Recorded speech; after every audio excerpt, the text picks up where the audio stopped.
before we get too far into your life journey, I want you to talk to the audience that may watch this discussion and kind of in broad strokes explain what autism is. From my research, it's not a disease, it's a disorder. And is it not even that? Is it what is it? Autism is a neurological disorder that impacts multiple areas, social communication impact, but it's a spectrum disorder. So you have a communication impact could be someone who doesn't speak, and a communication impact could just be someone who doesn't socially communicate well.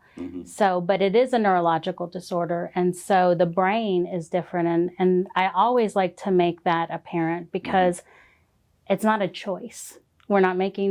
People with autism are not making a choice to be different. Their brains are different.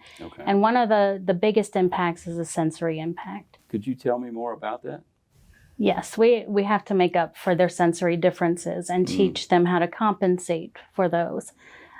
For people who are nonverbal on the autism spectrum, we have no idea what cognitively they know and what they're trying to communicate. And it's really frustrating when someone's trying to communicate and they can't. So you had mentioned, I think 1997 onward, there's been a lot more cultural awareness, education in autism.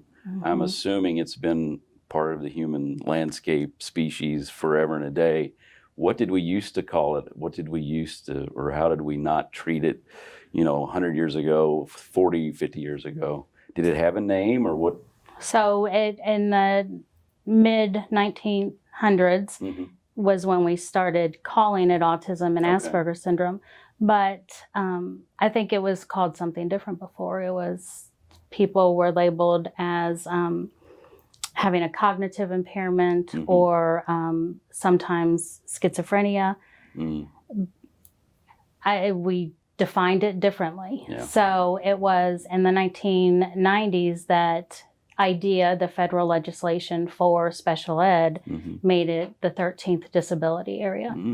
And so children could be found eligible for special education under autism spectrum disorders. So we have seen a growth from that in just the eligibility in the school system, but then we've also seen a growth in general in the population of children with autism. So when I started in Jefferson County Public Schools with the autism program, there were 230 students with autism. And when I left last year, there were over 1,100 students with autism as their disability. Is that because we've gotten better as a society and culture, or is that another factor? There are mixed factors in that growth, genetic and environmental factors.